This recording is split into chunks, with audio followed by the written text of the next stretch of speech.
Thank you for visiting Portslade's medieval manor house.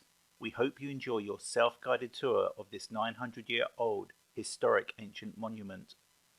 There are some trip hazards and uneven surfaces, so please take care. Also, please mind your head as you go through the basement door. Should you have any further questions on the manor or Portslade history in general, please ask one of our volunteers. Finally, please do not climb onto or sit on any of the ruins. They are very delicate and old and like to be left alone. This is a non-smoking venue. Thank you. 21st century Portslade, home to 20,000 people and a base for numerous shops, offices and restaurants. A wide infrastructure of roads, public services, utility supplies and schools keeps its residents safe, warm and dry. But it wasn't always like this. The question is, where did it all begin? While scientists believe that the universe started with a Big Bang, historians have their own theories to the birth of Portslade. The first crackle of a bang can be traced back to 2000 BC. Remains of a wooden henge were discovered close to Myloke Farm. The next phase of development was the Roman period. It is believed that Portslade was a major commercial port for the Romans, and a Roman road is known to have stretched from Portslade to London. But by 400 AD, it all goes very quiet in Portslade. No written records, no archaeological remains, no obvious sign of life. And then, 1066, and boom! The Normans invade and see great potential in Portslade. They love the farmland, the wild deer, and the natural spring water. They like it so much, they build the first stone house in Portslade, Portslade Manor House. And so it begins. Portslade Manor is at the epicentre of the explosion. Around the manor, a small hamlet begins. This hamlet grows into a village with farming, law and order, and social gatherings emanating from the central point of the manor. By the 19th century, the village is a town, boasting its own successful industries and businesses. By the 20th century, the town has developed into the large urban setting that we see today. But it all started in the quiet hills and valleys in 1066. Welcome to the birthplace of Portslade. Part 1. What have the Normans ever done for us? The year is 1066. King Edward the Confessor of England has died childless, and Earl Harold Godwinson has been hastily crowned the new King Harold. But there are other contenders to the crown. 90 miles across the Channel, William of Normandy is readying his vast army to invade England. He believes the crown belongs to him and is ready to fight King Harold. The Normans envy England's efficient tax system, wealth and organised system of government, a system where only the king and his nobles could make money. By William's side is a Norman noble, William de Warenne, keen to be part of this money-making plan. The Normans land at Pevensey and the Battle of Hastings begins at 9 AM on October 14th. By 5 PM, 14,000 fighting men are reduced to just 4,000. The Normans are victorious and William the Conqueror is crowned King William I of England. He creates William de Warenne as the first Earl of Surrey and gives him vast amounts of land across 13 counties, including the land that you're standing on right now. William de Warenne was now one of the richest people in England and the owner of Portslade. Please now enter the old manor ruins. Part 2 is on your left-hand side.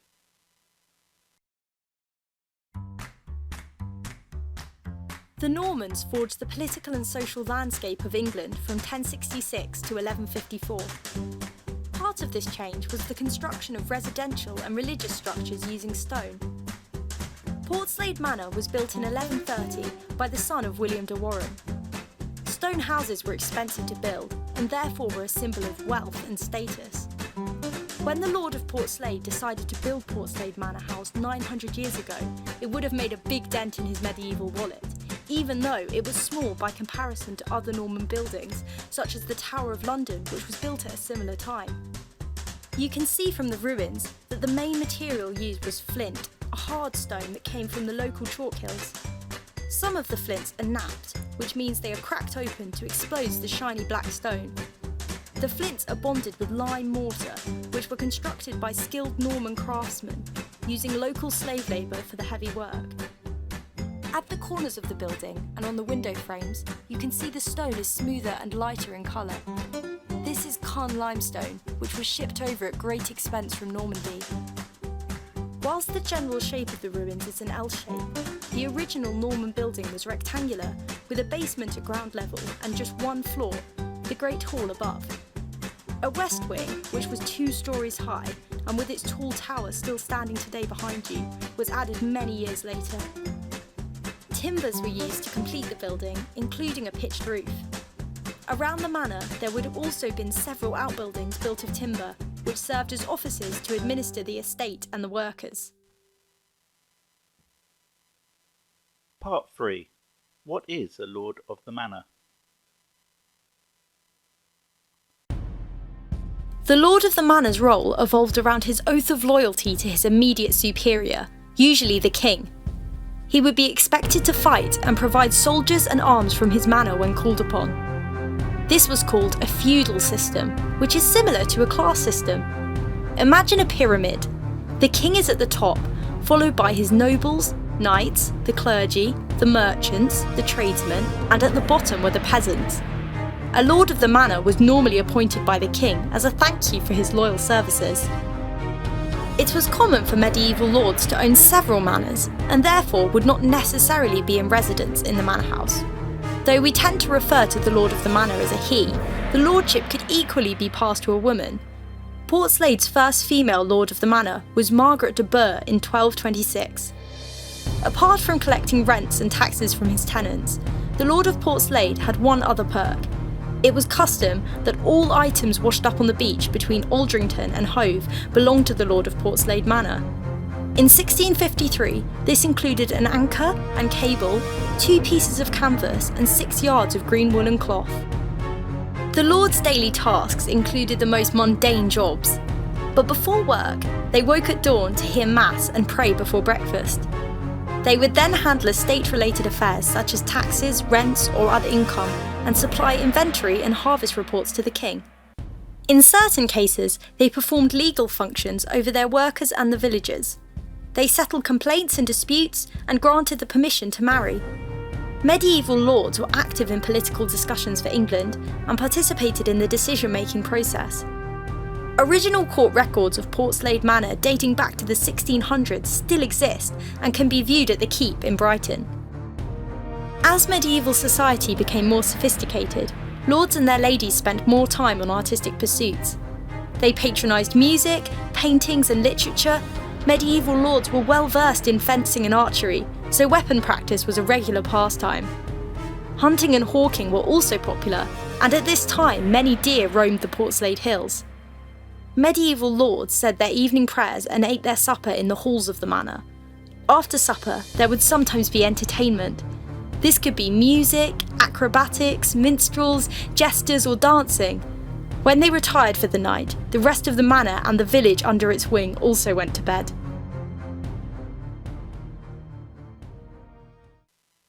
Part 4 of the tour can be found by the arched door to your right. Part 4. The basement. The original house had a basement, which was used as a food and weapons store. Above it was the Great Hall. This was a typical arrangement in early Norman manor houses. Where you're now standing was the entrance to the basement. The floor of the basement was hammered white chalk. At the basement level to your right, on the south wall, you can see 2 loophole windows from the Norman period. Loophole windows have narrow vertical openings on the outer wall, but become much wider on the inside. These loophole windows are now partly buried on the church side, which suggests that the ground is higher there now than it was back in Norman times 900 years ago. The east wall formed part of the original rectangular Norman manor house and measured about 10 metres in length. Behind you is a red brick arch-shaped structure. This was built around 500 years ago and was a window to allow light into the basement. Part 5 of the tour is just behind you with a view towards St Nicholas Church. Part 5. The Lord of Portslade Manor and the Church.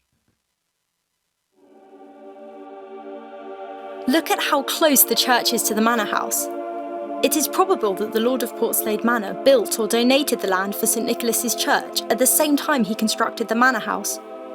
Religion played an important part of medieval life, and by building his house next to the church, the Lord of the Manor would have believed he was closer to God. The early Normans were a ruthless and violent breed, and the buildings of churches formed an important part of their perceived penance to God. When the manor house was first constructed, there may have been a door that led straight into the church via a passage from the manor house side. This is now long gone. However, a doorway still exists in the east wall of the churchyard that later lords used to go to church. In both cases, a private entrance meant that the lord didn't have to rub shoulders with the peasants and serfs from the village. The lord would have his own private seating in the chancel near the altar, the holiest place in the church.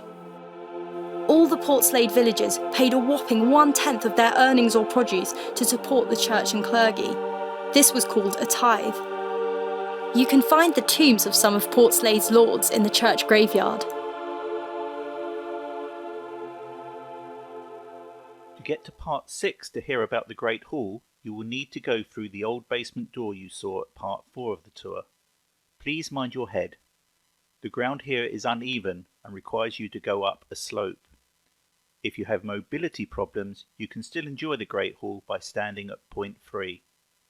We will play some music for you as you make your way slowly and safely to point 6.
Part 6. The Great Hall. Above the basement was the Great Hall of Portslade Manor. The hall was an important part of manor life and where the business of the manor was conducted. The lord of the manor had command of everything on his land.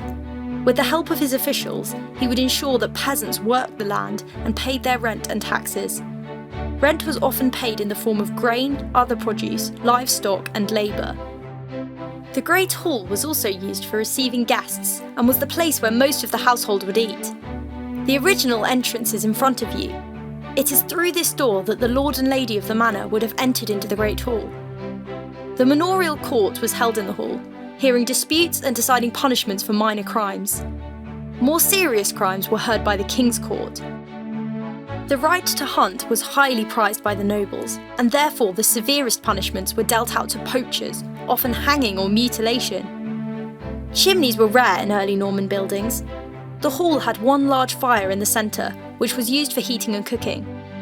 The smoke would escape through special openings in the roof. It must have been pretty smoky and sooty inside the hall, as well as very draughty.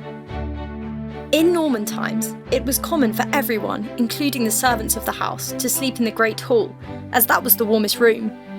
The lord and lady of the manor would have their own sleeping chamber partitioned off. A wooden bedstead with bed curtains and canopies, feather mattresses, sheets and heavy blankets would ensure a good sleep for the lord and lady. Tapestries were hung on the walls to keep out the draught, and also add some colour to the Great Hall. The servants, however, would sleep wrapped in a blanket, with straw or wooden pallets as their mattress. Even in the summer, it would be quite cool inside the thick walls of the manor house. Feasting was an important part of medieval life. The lord of the manor and his entourage would have enjoyed the produce of his lands, including fresh meat, fish and vegetables. Bread would be made from the grain made at the lord's own mill. Swan was often served as a banquet food, and animals such as hedgehog and porcupine frequently found their way to the dinner table. People ate with their fingers and knives. Forks were not introduced until much later, and when they were, people thought they were a silly idea.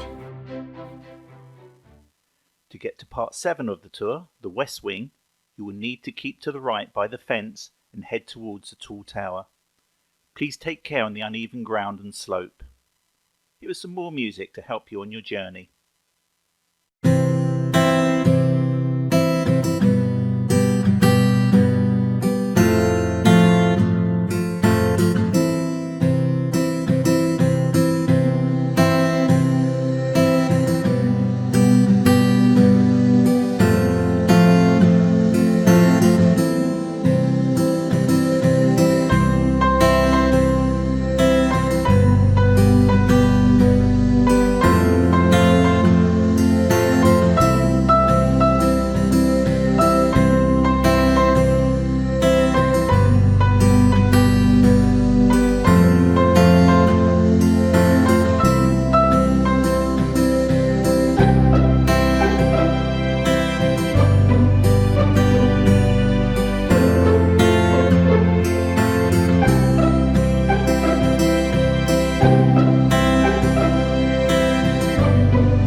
Part 7, the West Wing.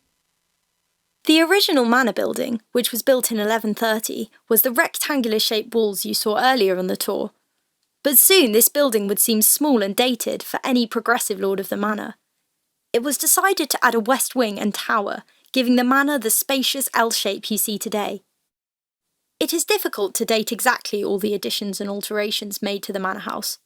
Certainly the tall tower added an extra floor and more living space for the household. And a spacious basement would have been used to create a kitchen fit for preparing a lord's banquet. And 2 new fireplaces enhanced the living standard. But when was it built? Well, we will let you be the judge. Here is the evidence. It is fairly certain that this new basement was used as a kitchen. There are more details on this in the next stop. Food has always been important in noble society, but became a status symbol during the Tudor period, which was 1485 to 1603. A large kitchen was a fashion must.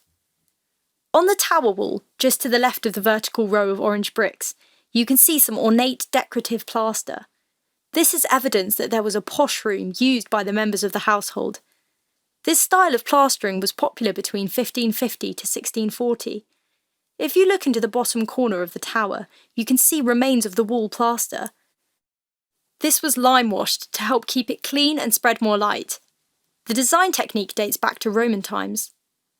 On the right side of the tall tower, you will see 2 rows of orange-red vertical bricks.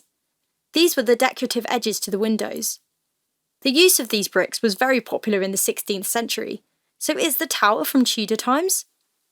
Now have a look at the flints and mortar. They look very similar to the flints on the original Norman manor, built in 1130. The walls of the manor are also very thick, about 92 centimetres wide, just like the original Norman building.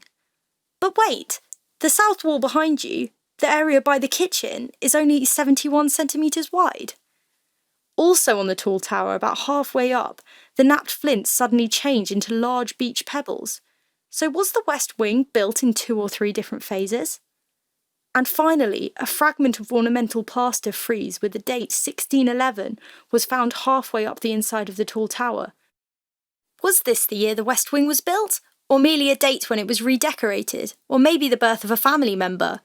We would love to hear your ideas on this history mystery.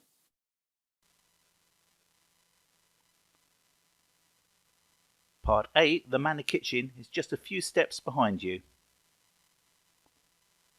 Part 8, the kitchen. The brickwork in front of you was once a roaring fire where the families of the manor had their meat roasted on a spit.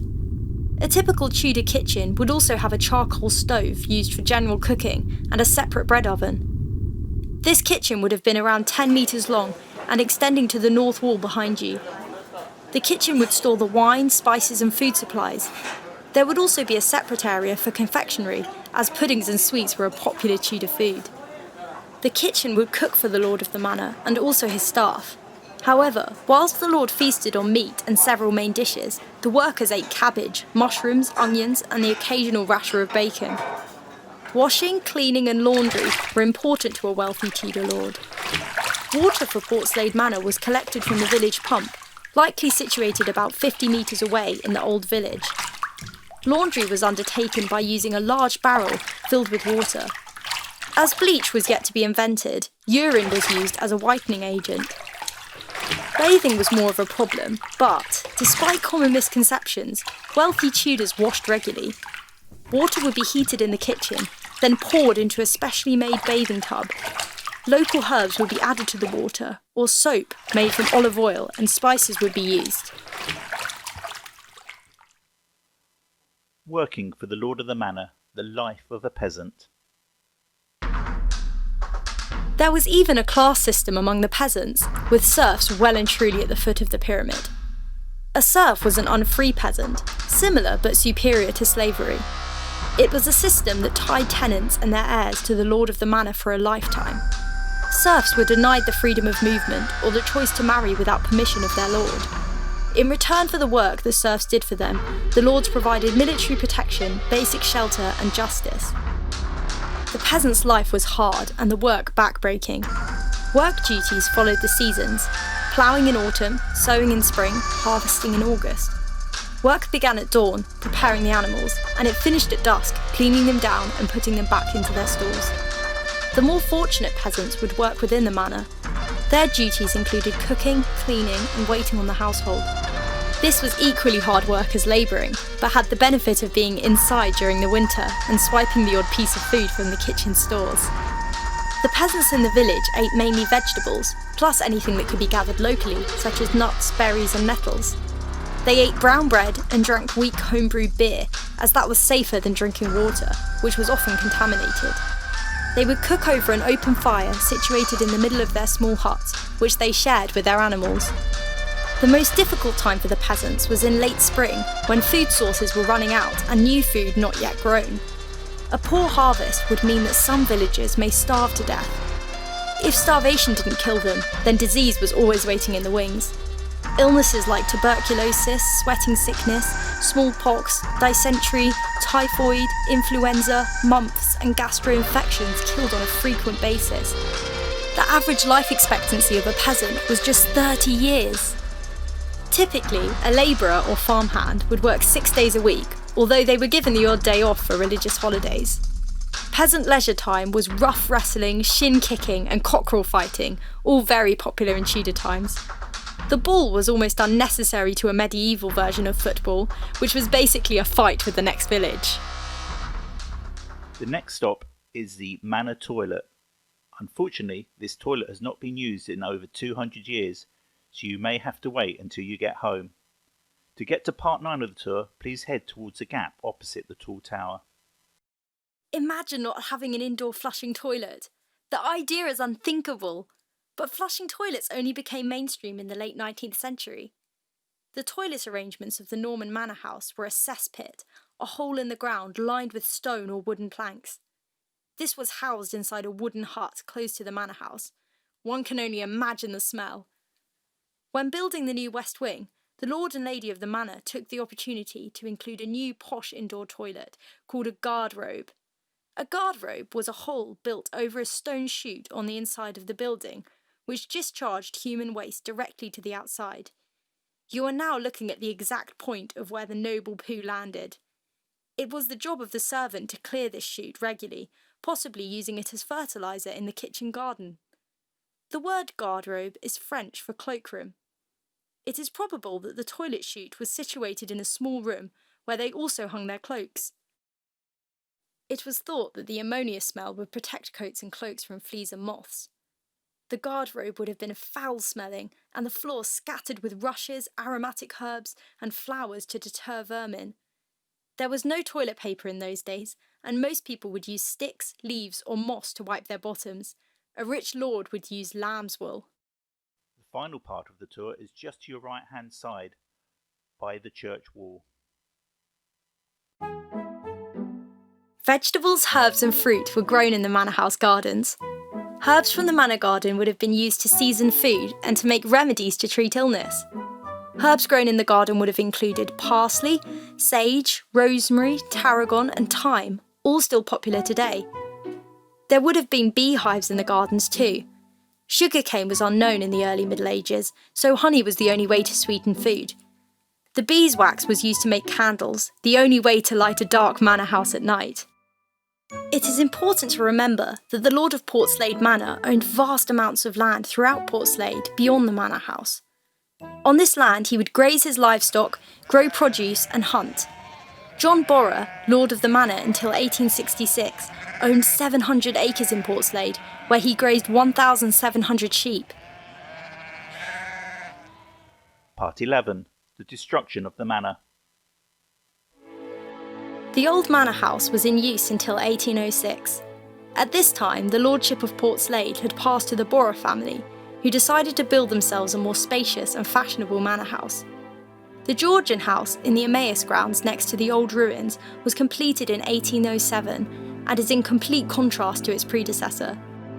A bow front, canopied windows and stuccoed facade emphasise style over the very practical Norman design. After the new house was built, the old manor house was used as an almshouse for the poor and destitute. During the Victorian era, it was brutally demolished, leaving us with the scene we look upon today. Some of the old house flints were used to build a garden folly castle tower, a dovecote and a grotto. These can all be seen in the Emmaus grounds. No one knows why John Borrer destroyed the old manor house, though there is a theory that he didn't like the impoverished living immediately on his doorstep. John Borrer died in 1866 and is buried in St Nicholas Church. His grave is next to the doorway he had built for his own privacy, leading to Portslade Manor from the church. You can find out more about the tragic personal life of John Borrer through the on-site display boards. In 1904, the manor house and grounds were purchased by Kathleen Nelson and given to the poor servants of the Mother of God, an order of religious sisters. They left the convent in 1996 and the Emmaus community opened in February 1997. Part 12. The future of Portslade Manor. Portslade Manor is now managed and maintained by Fresh Start Portslade, a local charity run by Portslade residents. The old manor has recently undergone extensive specialist restoration, which included repairs to the stonework and windows. However, this work will always be ongoing, as weathering and age take its toll on the 900-year-old Norman manor house. Donations for its upkeep are greatly accepted. The building is Grade 2 listed, sits within a conservation area, and is also a scheduled ancient monument. This means that the local council, Fresh Start Portslade, and the UK government have a duty of care to ensure this historical treasure lasts at least another 900 years. But you can find out more about Portslade's fascinating 4,000-year history and historic buildings by visiting www.portsladehistory.co.uk. Thank you for visiting today, and we hope you enjoyed the tour. Bye!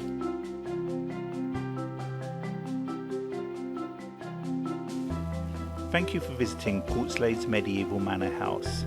Thanks also to the Heritage Lottery Fund, who have supported our local history project.